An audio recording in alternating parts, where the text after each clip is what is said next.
Hare Krishna, welcome. Is anyone here for the first time? Oh, quite a few. Okay, good. Thank you for coming. Welcome to Hare Krishna Valley. This is our monthly open day. We also have a yoga retreat, which is merged into our open day. So thank you for merging with us as well. So this is Hare Krishna Valley. We've had this property for 35 years here in the Otway Ranges. Prior to this, we had a 20,000 acre farm in Renmark, which is near Mildura, on the bank of the Murray River. So we had 20,000 acres there, and that was there because back in the 1980s, there was the discussion that the World War III was coming, and they decided to buy 20,000 acres right out the back of nowhere, just so if that happened, then we would have a refuge. And then we had that for about 7 years, and then World War III did not come. So they sold the property and they brought this property because it's closer to Melbourne, more accessible. And we're still preparing for World War III. We have a nice property, which is in a good location still, so we're still safe, but it's only 200 acres now. And when we first got this property, this was this building was purpose-built for a school, and we ran a Hare Krishna primary school here for 7 years. And then after 7 years of running the school, the government was trying to merge small schools in the 90s in country Victoria, so we lost funding one particular year, and then the school closed. And everyone moved to our other farm near Byron Bay to live happily ever after. And then this was just a big dormant building, basically, and all the buildings here were not being used. So I came here 15 years ago with my friend Mani Griva, and then we renovated it, turned it into a retreat center. And now we do organic farming, and we look after ahimsa cows. You know this word ahimsa? From Buddhism particularly, and also from Hinduism, from Sanskrit. Ahimsa means non-violence. That's one of the mottos at Hare Krishna Valley. You're not allowed to be violent. You're not allowed to slap someone if they say the wrong thing. If you don't like my lecture today, you can't just come up and slap me, because it's on camera. It's on camera. No slapping. Like that. If you disagree, just be respectful. Like that. I don't mind if you disagree. That's your prerogative.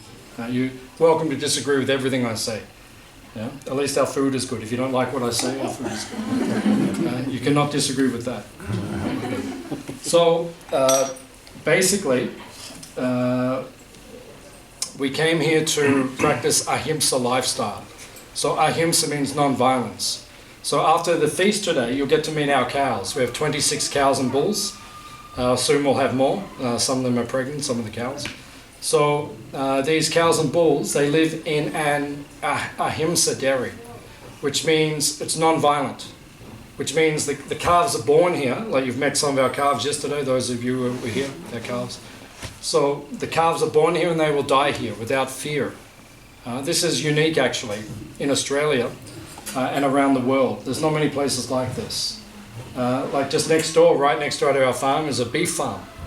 So it's exactly the opposite of what we do.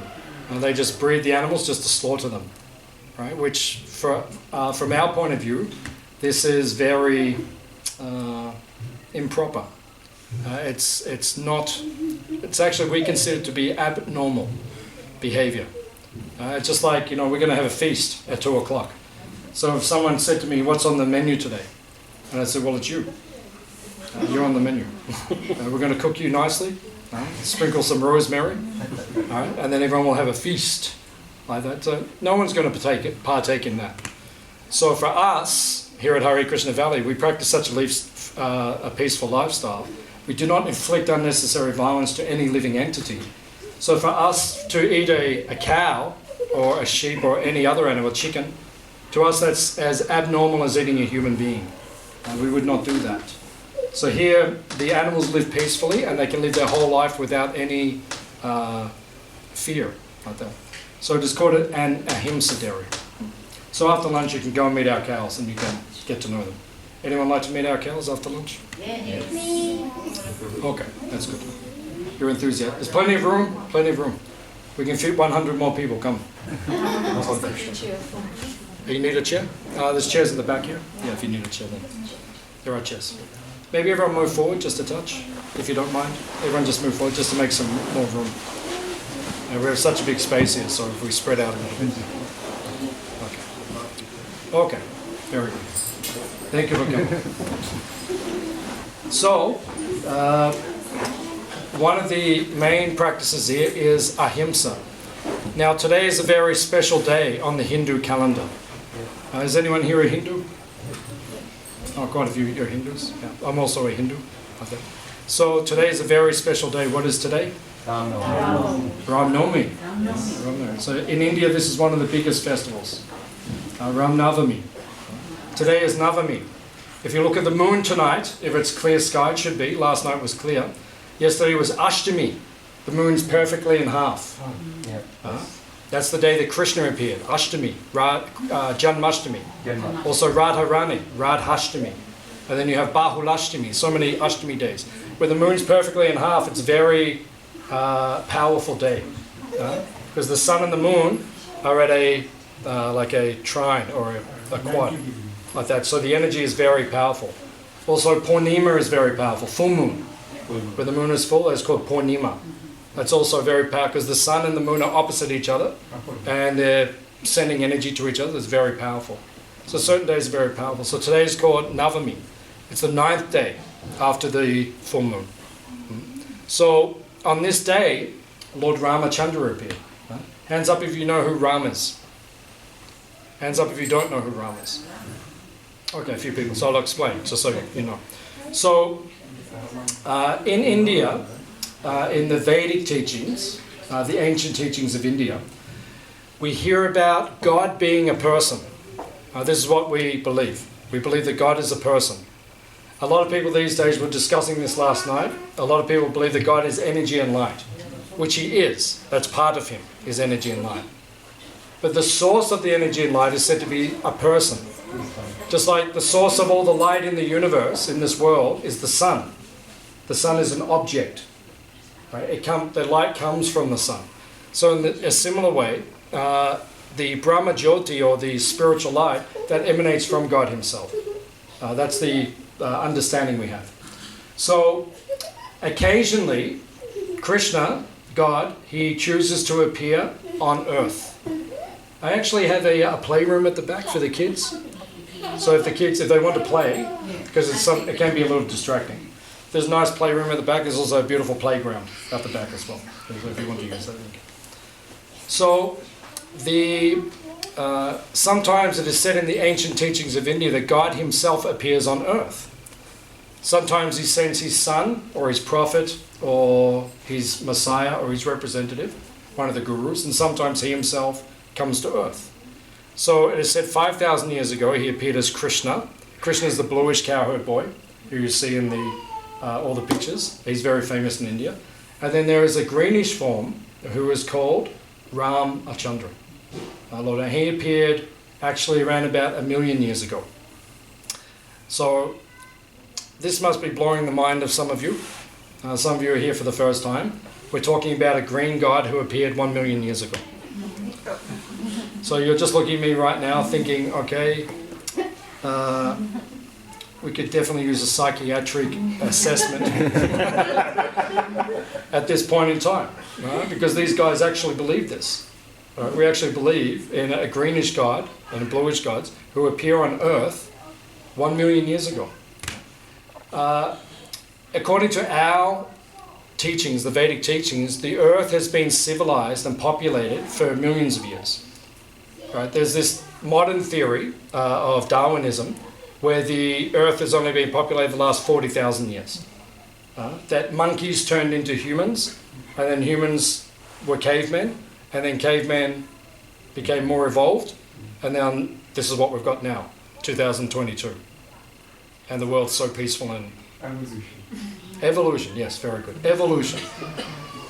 But we don't call it evolution, we call it devolution. Yeah, that's what we call it. Because humanity is not evolving. It's devolving. It's going backwards. A million years ago, it was much more civilized, much more spiritually enlightened. Now, spiritual enlightenment is not part of the mainstream practice, right? And that's why we have all the problems we have on the planet, because people are not spiritually enlightened. So according to our teachings, a million years ago on this day, Lord Rama appeared. Now, he is called Mayada Avatar. Mayada Avatar means he came to show the perfect example of how a human should live. Krishna appeared 5,000 years ago, the original form of God, but Krishna is a little bit naughty. He's a little bit controversial. Yeah, he steals from his neighbors. He lies to his parents and says, I wasn't stealing from my neighbors. He goes out and dances in the middle of the night with the gopis, with the girls in his village. And he comes back the next day and he says, I was asleep the whole night.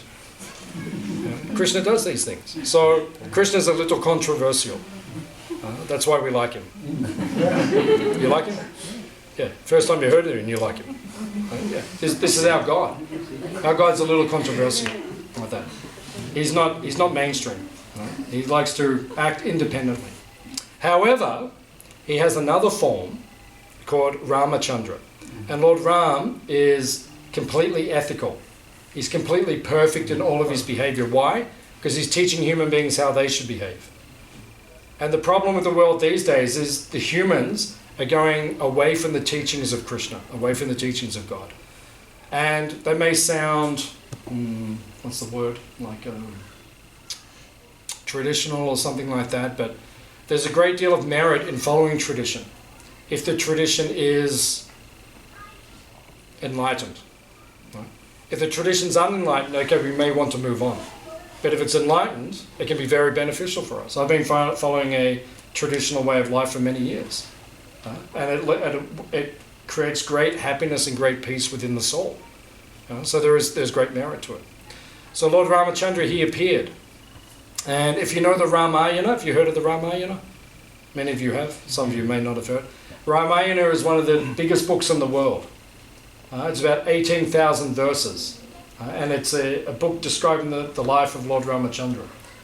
So when he appeared on earth, there was a great battle which took place. The Battle of Lanka. You know Sri Lanka? Just off the coast of India. Right. So they had to build a bridge across the water from India to Lanka to rescue his wife, who had been stolen by Ravana, who was living in Sri Lanka. Now, NASA, in the last few years, have actually done Google Maps of the Earth, and they can see under the water, in between India and Sri Lanka, you can actually see the stone bridge, which is sunken into the ocean. What's that? Yeah, Setu Banda. Setu Banda. South of India. Setu Banda. Yeah, it is there. If you can actually see by satellite, you can zoom in on it, and you can see underwater, and they can't explain why it's there. But it says 1 million years ago they built this bridge across so he could go across to Sri Lanka and save his wife. Right? So many of these things which we claim, which we say they sound extraordinary. 1 million years ago there was a green god who crossed the ocean to save his wife. But we can actually show archaeologically, we can actually give a great deal of support to these things. So he went across and they had a great battle, which is called the Battle of Lanka in the Ramayana. And it went for many, many days. And finally he won his wife Sita back. And then she came back to live in India with him in his capital called Ayodhya. And Ayodhya is in which state in India? Uttar Pradesh, UP. Same as Vrindavan in UP. Yeah. Ayodhya. And Diwali, do you know Diwali? Has anyone heard of Diwali? I think everyone's heard of Diwali now. It's like in India, that's the biggest holiday. It's like Christmas, our Christmas, like Diwali. Yeah, if you go to India and Diwali, there's just firecrackers going off all night. Right, just fireworks everywhere. Right, it's very hard to sleep. The whole night just... And everyone gives you sweets. Right? So if you go there on Diwali, you come back with like boxes and boxes of sweets like that, which you are meant to eat within the next 24 hours. It's a very good festival, very enjoyable festival. So it's very famous in India, Diwali. So Diwali is the night when they light candles. And traditionally in India, everyone lights candles at night. It's very beautiful. Usually I'm in Mayapur during Diwali in November each year in our world headquarters in India. And they light the whole campus up with candles. It's extremely beautiful, extremely auspicious and very mystical and very sacred atmosphere which is created. The reason they light the candles is because Lord Ram was flying back from Sri Lanka to Ayodhya, which is in northern India.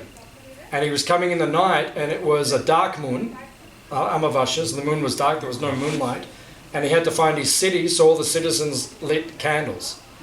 So 1 million years ago, he was flying on a swan, a huge swan. I mean, what we believe is like totally...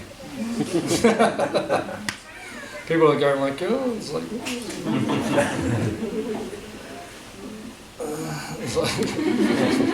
You can do that. So you can take your pick. You can take your pick. You're basically, in this world, you've got two choices, right? You believe what we believe, which is spiritual and even you could say religious, even though the word's got a strange connotation these days. People don't like the sound of the word religion. But if you look in Latin at the original word, in Latin is religio. Religio just means to unite, relink, reconnect. That's all religion is. It means to reconnect us to God. But now it's got a strange connotation because there's been so many strange things in the name of religion. But in spirituality, we'll say spirituality.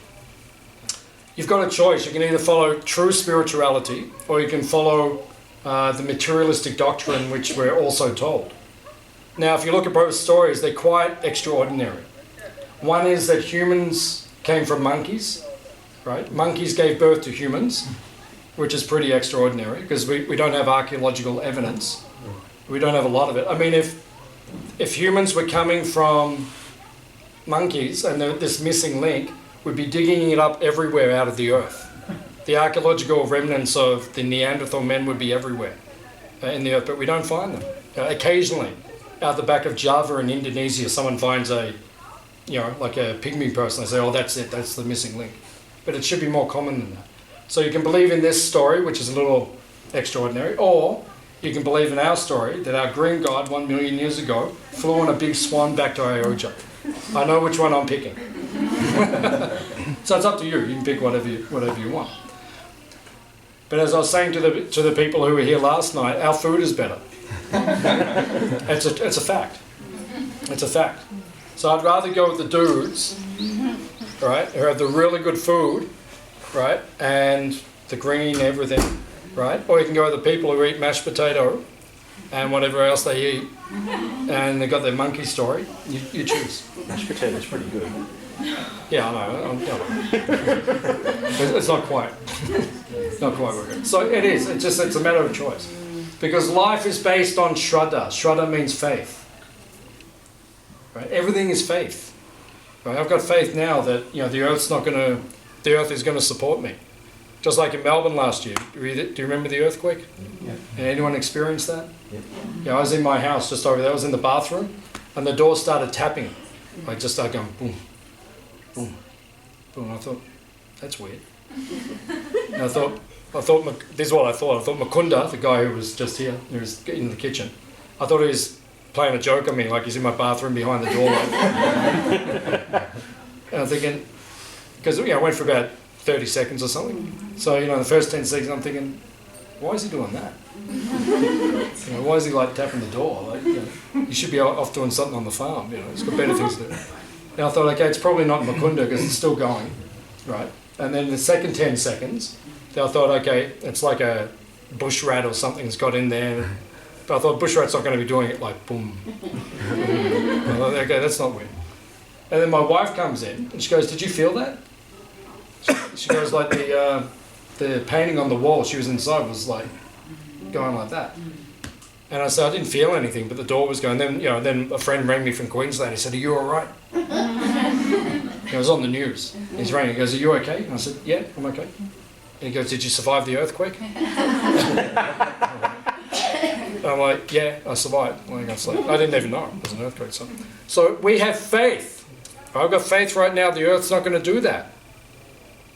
Otherwise I wouldn't be sitting in here. Huh? But sometimes the earth does do that. Right? And then you've got to get outside quickly. That's what takes place. But we have faith. Everything is based on faith. So where are you going to put your faith? You've got two choices in life, right? Materialism or spirituality, right? And for me at least, I go for spirituality because it works, right? It makes my life a lot better. Or you can choose materialism and see where that gets you. Yeah. And like I said, at the end of the day, it really comes down to the food. Because, the Hare Krishna food's just like... Yeah. It's just... I haven't even shown you the good stuff. I do a tour to India most years, every year, practically. The last couple of years we didn't because of COVID, but I take people there and I can take you to next level. All the food I've given you this weekend, I can take you next level. Just goes beyond that. Like that. Yeah. Real good stuff. Yeah, my tour is in September. This year. That's where we're planning to go. Yeah. So just let me know. So it comes down because the food comes from a culture. It comes from an enlightened culture. There's a whole process to the way we prepare it. It's the consciousness when you prepare the food. We offer the food to Krishna, to God, to Lord Ramachandra. Right? It becomes spiritualized. There's a whole process behind what we do. Right? So you have to choose. Do you want materialism or spiritualism? That's your choice. Everyone has their choice in life. We all have independence. We all have the ability to choose where we want to put our faith. So today is a very special day for us. It's a holy day. And we fasted half the day. We didn't eat today up until lunchtime because we have fasting in order to give up some material pleasure so that we can attain a higher spiritual pleasure. Sometimes we do these things, we fast. That's part of our tradition. So here at Hare Krishna Valley, we try to teach people a more spiritual way of life so that you can learn how to incorporate whatever you do in your material life with a spiritual aspect so that you can have a more holistic experience. So you can feel more satisfied, more deep within. So that no matter what goes on in the world, you feel whole and complete. Because, if you thought the world was crazy the last couple of years, this is just an entree. To what's coming. It gets more chaotic than this. This is just like the beginning of the uncertainty of that. Sorry to give you so much good news today. Please enjoy your Sunday. Please have a lovely day. But it's a fact, And the reason is the reason we have Hare Krishna Valley here, and we treat the cows with reverence. The cows are holy, right, and they're sacred. Wherever you treat cows with sacred respect, that place becomes auspicious and develops a very peaceful energy. And as long as Australia and India and America and Brazil and Ukraine and Russia keep killing animals, killing cows and animals like that, unnecessarily, these wars will keep coming. And these pandemics will keep coming. Don't think, you can't escape it. If you want to escape, you have to change your life. You can't say, everyone in Ukraine is saying right now, we want to stop this war, right? And everyone in the world is saying, we want to stop this war. But you can't stop the war. The war will come, right? The karma will come as long as you keep being violent to the animals, right? You just have to put 2 and 2 together, that's all. So that's why at Hare Krishna Valley we teach you, there's no wars here. Why? Why is it peaceful? Why does it have a spiritual atmosphere? Because life is sacred and we treat life as if it is sacred. And if you do that, then you can live like this. We're teaching the whole world to live like that. So wherever you go, make your home like Hare Krishna Valley. Make it sacred, peaceful, don't eat animals, do some chanting. Just like before, was the chanting nice? Yeah, so go home to your house, dance around your kitchen table, let your inner Hari out.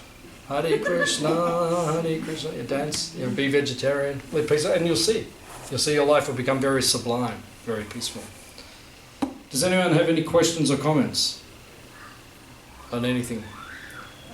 Usually we take some questions about different things. People like to ask more about what we do, our lifestyle, or the meaning of life, or any of those things, and you can ask. Can I ask why the cow? Why not the sheep? Or... Yeah, it's a good question. That's a good question, because it seems random. Yeah. Yeah, so why the cow? The person to ask is Krishna. Oh, okay. Is God. He chose it. Why he chose the cow, I'm not sure. Oh, okay. Yeah, when I meet him, I am going to ask him. Like I said, why was it the cow anyway? I know he's got a good answer. But for some reason, he chose the cow, and he's invested within the cow and the bull. He's invested what we call dharma. Dharma means righteousness. It's a Sanskrit word, Hindu word. It's even people around the world have heard this word now. All these words, you know, when I became a Hare Krishna 30 years ago, a lot of these words were not mainstream, like guru, pundit, karma, you know, all these things. They're not mainstream words. Now everyone uses these words. So dharma, a lot of people know this word as well. Dharma means righteous behavior, righteous activity. So the cow represents that, and the bull. They have that righteous nature. They have that, it's what we call sattva, or goodness, purity. And when you're with them, they have a very calming effect on your mind. And you become very peaceful. And if you treat them with respect, everything becomes very peaceful in your own life. It actually says in the ancient teachings that 5 innocents should never be harmed under any circumstances. So women, children, elderly people, cows, and holy people. These 5 should always be protected. Now, if you look at the earth now in 2022, women are not being treated very nicely in many places. Like, you know, if we really want to dive into it, there's atrocities taking place.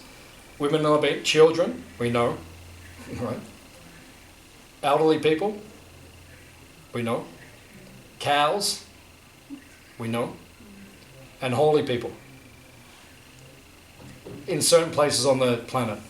I mean, I'm talking about genuine holy people, not just someone who like puts on a costume, you know, and says, oh, I'm a holy person. It's not like that. You have to actually be a holy person. But there's many places in the world where they don't treat the genuine spiritual people properly. They actually try to, like, certain countries in the world, our movement is underground. Because if we're above ground, it's dangerous.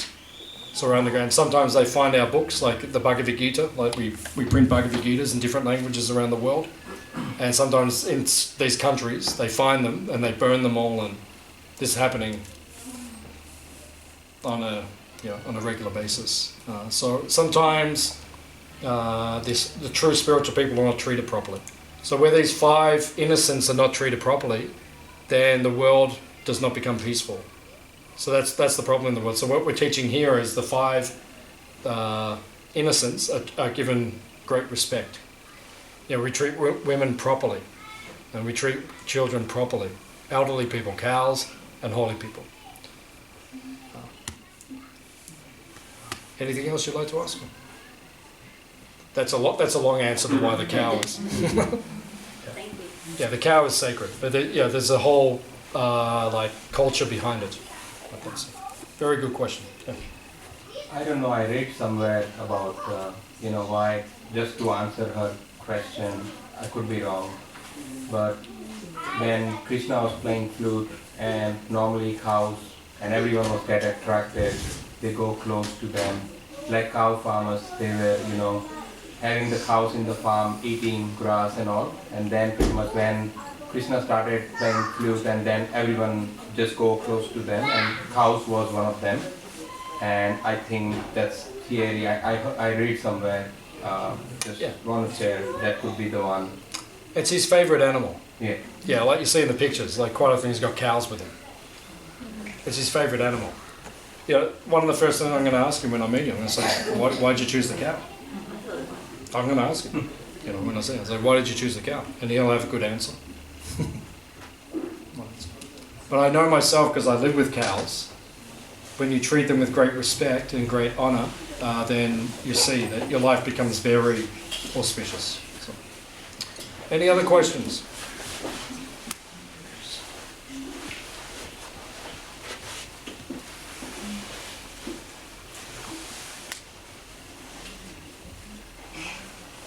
So, I have one. In general, Yes, sir. like food is such a celebration in like just all the Christian communities that I've seen. Yeah. But in general, there's an attitude to abstain from like sense gratification or material pleasure.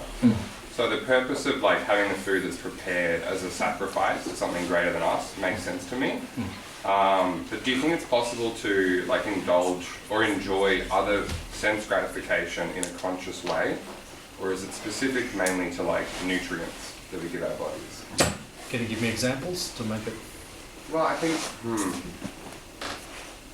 the most common example that comes to mind for me is abstaining from something like sexual gratification. As like I found that in spiritual communities. Is it possible to reconcile that with like a conscious lifestyle, in your view? Yeah, of course. There's different levels of commitment. Like not everyone in spiritual life is following on the same level. I was a monk for 8 years, so complete celibacy, right, for 8 years. Yeah, that was my choice, because I wanted to live a fully spiritual path.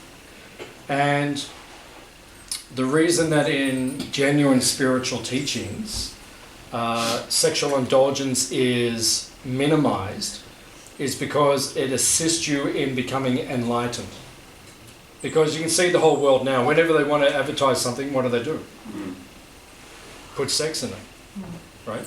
Like I've told a few times on these Sunday programs. I was driving down the road one day, there's a big billboard, on the side of the road. So I look up and there's a girl in a kitchen dressed in a red bikini.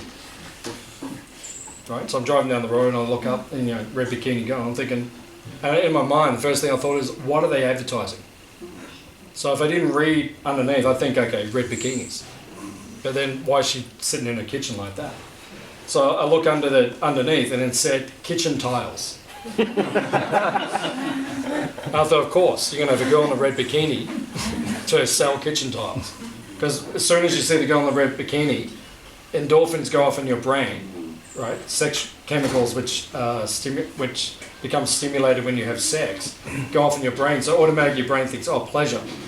So you think, oh, if I buy those kitchen tiles, I'm going to feel like that every time I walk into the kitchen.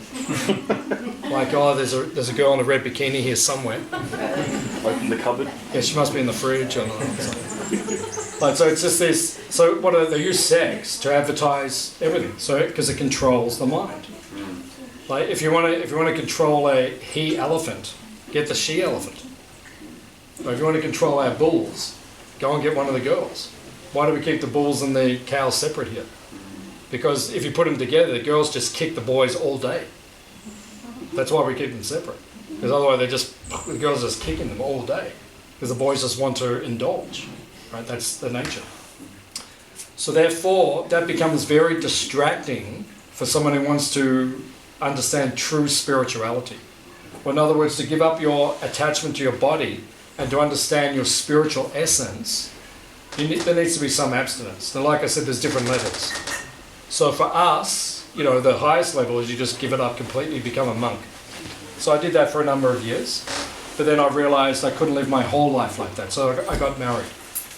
So second tier is you get married, and then the second tier in our movement is you only have sex to have children, right? Then there's third tier. Okay, have sex when you want, but just keep it to one partner. Then there's fourth tier, which is just do whatever you want. And we don't recommend number 4. If you are serious about spiritual enlightenment, we don't recommend number 4. We recommend number 3. And then if you can progress from 3 to 2, awesome. If you go from 2 to 1, awesome. And if you can go from 1 to A+, which is like, you just transcend everything. Like Prabhupada, he just left everything behind. He had no attachment to sense gratification and just transcended in his consciousness. That's the best. So just, work up gradually. Everything can be used, but it has to be done moderately or proportionately. It's like our spiritual food. Like, okay, so you say only eat the food which is offered to Krishna, which is spiritualized, which is what we advise. Because then it becomes karma-free. even an apple or a pear or something like that, when you pick it up and just eat it without first offering it consciously to Krishna, to God who gave it to us, there's some karma. Right, the karma is minimum, but still you took a life. Jiva jivasya jivanam, says in the Vedas. Every life must sustain itself with another life. But in human form, you're not meant to take an animal's life to sustain you, because they have a nervous system, they're very conscious. Whereas if you pluck a carrot out of the ground, it doesn't scream, it doesn't have the same intense feel, but you did take a life. So when you offer the food, you clear that karma. That's why we do it, because the karma becomes cleansed. So we recommend that people eat the food which has been cleansed, which is spiritually enlightened, but then you can eat too much of that food, which is, if you look at Hare Krishnas like myself, that has taken place. Over the years, I must have confessed, I've eaten too much Hare Krishna food. Don't tell my boss, but I have done it. It does happen. And that's also not good, because then that's going to damage your internal organs. Your kidneys, your liver, pancreas, they can only deal with so much. So, we have to keep it moderate. Today's a feast, so just do whatever you want. That's an order. Please, calm down, Emily. But today, you can have as much prasad as you want, because it's a feast. But that's once a week. That doesn't mean like all the time we can eat like that. So you have to, there has to be some control. If you want to become enlightened, you have to choose what you. So it's a good question. Would you like to add anything? No, I think, going back to temple food, and the potential to even overindulge in that would have been my follow-up question. Yeah. So, yeah. Prabhupada said once a week. He said once a week, just let it rip. Cool. But not every day. He actually said, for the first 6 months you can let it rip.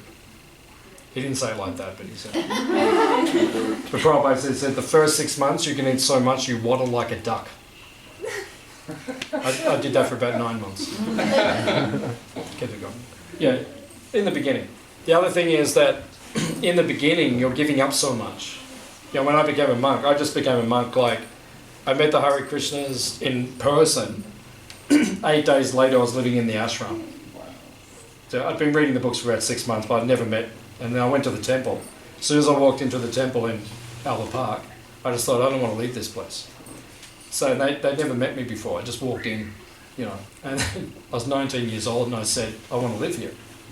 And they said, well, we've never even seen you before. And I spent 2 hours speaking to the president of the temple, and I convinced him to let me move in. So he said, okay, when? I said, just give me a couple of days, I'll tie everything up and I'll be there. And then 8 days later I was living in the ashram.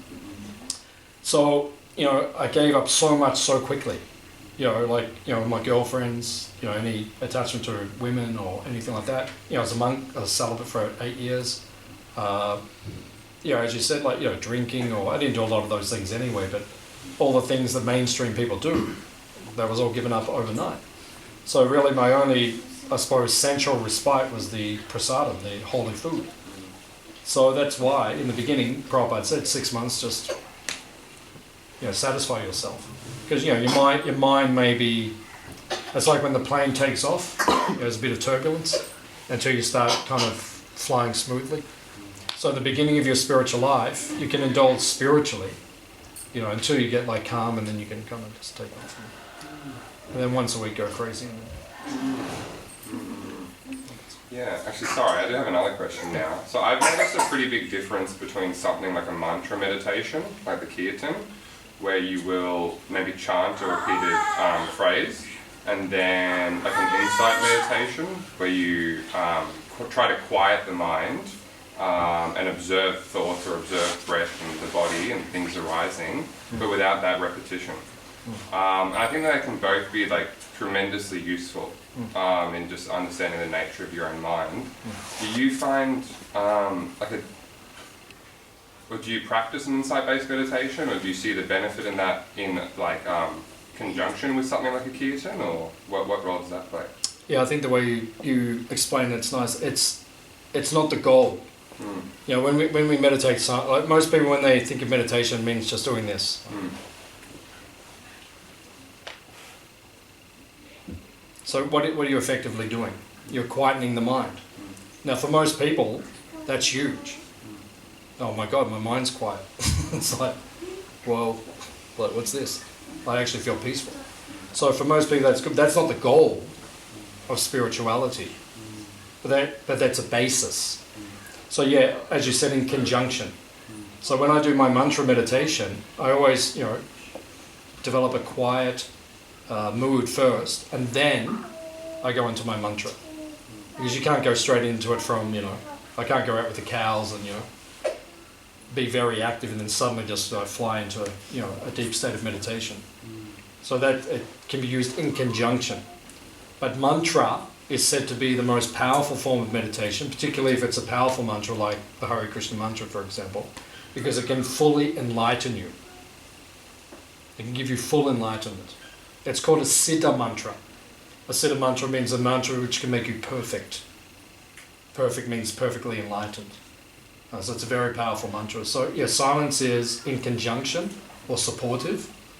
And then if you're fortunate to understand the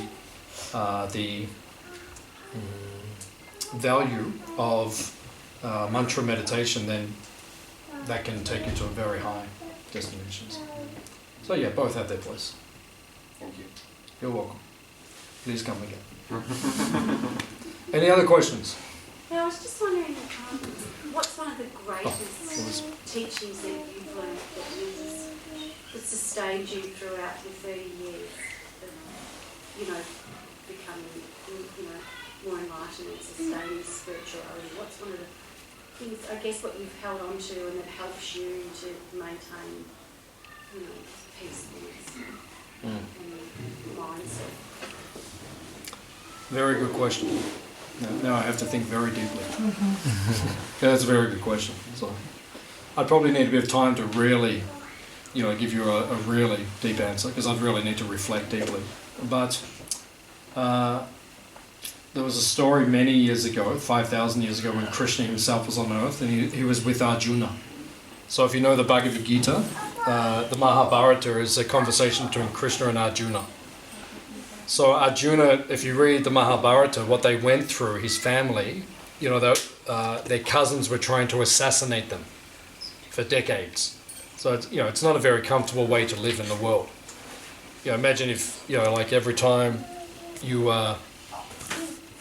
you know, you went to a family dinner, you're worried if they're going to poison you, or, you know, I mean, maybe that happens, I don't know.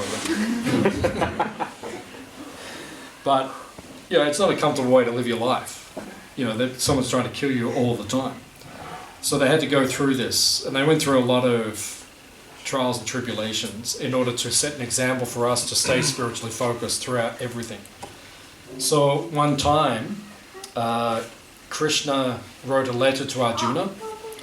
He wrote in gold, like leaf, and then he sealed the letter and he gave it to Arjuna. And he said, "Open this at your darkest hour, your most trying time, your deepest test. Open this letter." So he kept it with him for years. And then when he was going through a very difficult period, he opened the letter. And then in the letter Krishna had written many years before, he said, "This too will pass in time." So I think that's one of that struck me when I heard that years ago, that because in all of our lives, we're going to go through major tests, just at different times, that's all. So when I've gone through major tests, I've always had that in the back of my mind, this will pass in time. It's not, you know, we tend to react very quickly and unnecessarily. And, you know, you saw what happened last week at the Oscar ceremony. And, you know, it was a great shame, because I was telling everyone last night, Will Smith's been studying the Bhagavad Gita with us recently. But because, I don't know why, I haven't met him personally, but I know Jay Shetty, who is dealing with him a lot. I know, I've met him. And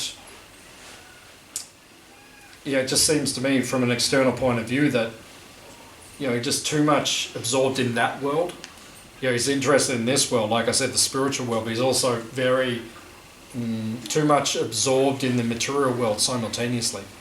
And he hasn't lessened that enough because, it's just a complete overreaction in an unnecessary circumstance. And that will pass. Like you said, those things will pass in time. I guess someone said something about you or something about someone who's and then just let it passes in time. What's the big deal? We don't have to overreact to everything. So I think that's one of the things I've learned is just, let things be, as the Beatles said. Let it be. And it's interesting because recently that doco came out on was on Netflix with the Beatles. Did anyone see that? You saw it? What's it called? Get Back, yeah. Get Back. Yeah. So it just came out recently. Peter Jackson, right? Peter Jackson, yeah. Peter Jackson, the guy who made Lord of the Rings. So he made a documentary about the Beatles. This was unseen footage, and they were recording. Which album was it? The one with Maxwell Silverhammer, and I can't remember what album it was. Abbey Road? Abbey Road. So they recorded Abbey Road, one of the biggest albums in history. And if you look in some of the documentary, if you look in the background while the Beatles are in the studio recording, the Hare Krishnas are sitting there because they had association with the Beatles back in the late 60s. The Hare Krishnas are sitting on the side doing their chanting. And then Paul writes that song, Let It Be. Speaking words of wisdom, let it be. Because they were hanging out with us at the time. George has got that album, All Things Must Pass, as well. Yeah, George wrote, he wrote My Sweet Lord, which is, he wrote that song for Krishna, right? Because it says halfway through the song, Hare Krishna, and everyone's like, where'd that come from?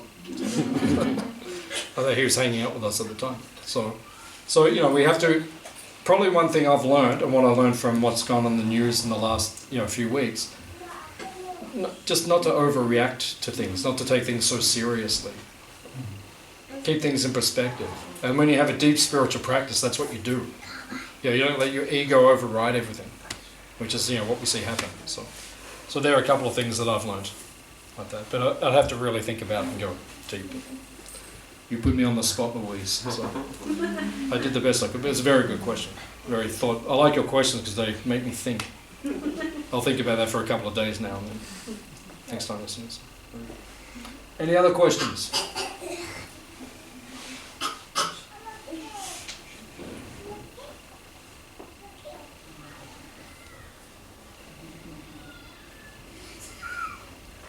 Everyone has attained enlightenment. That's good. That's good. Makes that job easy. Or they are thoroughly confused. Say it again? Or they are thoroughly confused. Or I've totally confused you. The last 45, I'm sorry. I've confused you. I tried to do a good job. It doesn't always work. Just joking. No, I'm not joking. No, you see. Yeah, I mean, people are here and they're like, green gods flying on swans into it's like, maybe I have confused you. But we actually do believe these things. And it tends to work. It tends to work. We have a deep spirituality which is deeply satisfying. So that for me, these things make sense. The more enlightened you become, the more many of these extraordinary descriptions, they make sense, actually. So, sorry if I do confuse you. You can get a free dessert for being confused. Okay, any other questions? We have a few more minutes, so if anyone wants to ask anything. Yeah, Melody. Yeah, just when we're doing the singing and dancing, and especially after the pandemic times, Yep. realise just how great it feels Yep. to sing and dance in a group. Yep. And I'm not sure what the question is, but how does that, that joy and ecstasy of gathering, of course that's a spiritual thing, but is there some, how do you, as a Hare Krishna, how does that kind of fit in with, do you feel closer to your spirit when you're singing and dancing? Dancing and being with others? Music and dance. Music and dance. With others. And because we have to understand who started that. Right? It's Krishna. God himself. You look at the pictures, what's he doing? Singing and dancing with others. He started it. Everything we do down here, right? We're just imitating what goes on up there. He started the whole. They're having a party right now. Right? There's Hare Krishna food all over the place. It's all free, right? Anything you can think of, you can eat it anytime you want, and you sing and dance in the forest. And the rest of the time, you know, your only job is you've got to look after the cows, make sure they don't wander off, right? And then, you know, you have picnics on the side of the river with the peacocks. Like he started the whole thing. So the reason there's, in this world, it makes us feel good is because it's reawakening our lost nature. Because in the spiritual world, that's what they do. Like there's a dance party every night. Yeah, not a doof, but you know, it's more melodic. It's more, you know, they use sattvic instruments or instruments which increase goodness. You know, doof very much increases passion. Right? Because you see when you go to doof festival, what everyone ends up doing, right? It's very, yeah, it's very passionate. Like, you know, Rainbow Serpent, if you've been to Rainbow Serpent, you've probably been there. Oh, once, yeah. Yeah, we used to cater there, right? Everyone just stays up all night there. You know, not everyone, but most people just get off their face. You know, like people just come up to us at, you know, 12 o'clock at night to get some food. You know, as we serve food there, and you know, it's kind of like, you just see them just totally gone. And they just dance into this rhythm and just like, you know, it's like, it's not meant to take us to that level. It's actually meant to, like what we did before, it brings you to enlightenment. That's the point. A different mood. But yeah, that's what we're meant to do. But you've just got to make sure that spirituality is at the centre of it. That's all. It's natural. That's why we like doing it. Yeah, I think that's it. It's like you don't need to really think about it. Just that, like, oh, this is totally natural. Yeah. It's like coming home. Yeah. Because it's the spiritual, just totally natural thing. Yeah. Yeah, thank you. Yeah, before I became a Hare Krishna, I was an acting student. I was studying acting. And then I became a Hare Krishna quite suddenly. I spoke to my grandfather about it, but I don't think I'd spoken to the rest of the family. And then I remember I came home and I said to Mum, I said, I'm becoming a Hare Krishna next week. And she, you know, she freaked out. It's like, you can't do this to your mother, what are you doing? It's like, so when I did it, and then my grandmother, when she found out, she said, oh, you're just a frustrated actor. You just want to dance down the middle of the street and everyone looks at you. I said, yeah, actually I do. I actually like that. And actually, before I became a Hare Krishna, I used to do that. You know, I'd be with my friends going through Burke Street, and I'd just start dancing and, like, you know, at Live Aid, Mick Jagger and David Bowie made that song, Dancing in the Streets. You know the song. So it was a remake of a previous song. So I used to sing that. I was just going down Burke Street with my friend and just start dancing, like dancing in the, you know, it's just the kind of person I am. So when I saw the Hare Krishna, I thought, yeah, that's my tribe. You know, now I can do it with other people.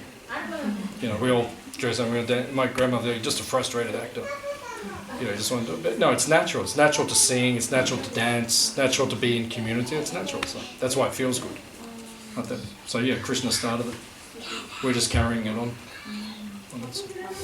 Yeah. It's a joy, it's a natural joy. Yeah. Because what's the nature of the soul? The nature of the soul is to be happy. You feel like dancing. When you feel like dancing, it means you're close to your spiritual nature. Like that. So. Any other questions? I have time for one or two more, if anyone has. I'll ask something. Yeah. Can I have your explanation of karma? Explanation of karma? Yeah. Yeah, the word karma means action. So whenever you do something, there's a equal and opposite reaction. So we learn that from science. There's an equal and opposite reaction. So karma just means that whatever you do, that's going to come back to you. So we know that if you're born in this lifetime and you have what we call like a positive situation, that's because of your good karma in your previous life. And then if you have a negative situation, it's because, and everyone's life is a mixed bag. No one gets all good or all bad. It's always mixed. So if you look at the royal family, the English monarchs, right? So what's the good karma? Wealth, They don't have to think about anything ever. It's just like it's all laid on, right? They eat off gold plates, and it's wealth beyond estimation. So that's the good side. What's the negative side? Right? Charles never liked being in the spotlight. He's a very introverted person. Was forced to become public all the time. Couldn't marry the person he wanted to marry originally. So it's like all the good stuff and all that. Everyone's like that. It's a mixed bag. So that's karma. Karma just means whatever you've done previously. So one point is that also to answer Louise's question is another very important thing that I've learned. Whenever something negative happens in our life, because when something positive happens, we think we deserve it, right? When something good happens, say, yeah, I deserve that. Yeah, I was the man. Yeah, I did that. And I was like, yeah, I deserve it. Yeah, well, come on. I did that. I deserve it. And all the modern life coaches teach you to be like that. When something good, I've got to tell you, yeah, I did it, man. Yeah, it's like that. So, but when something bad happens, we start blaming everyone else. Why'd you do that to me? How could that have happened to me? I didn't deserve that. No, you did deserve it. You created it. Because whatever you did in your previous life, whatever happens to you in this life, you created from it. Okay, it comes through another person. That's why it's hard for us in our mind. We think, oh, that person's doing it to me. But it's not that. It's actually the way we treated other people previously. So when you can reconcile that in your mind, you become enlightened. Because you understand, if bad things happen, it's meant to happen. So that's what karma is. Now, what we teach in the Hare Krishna movement is not karma, it's akarma. Akarma means to evaporate karma or destroy it. So, for example, as I said before, when you eat, you get karma. Even if you're a vegetarian, there's still some karma because you took life. So when you offer the food to God, to Krishna, it cleanses that karma.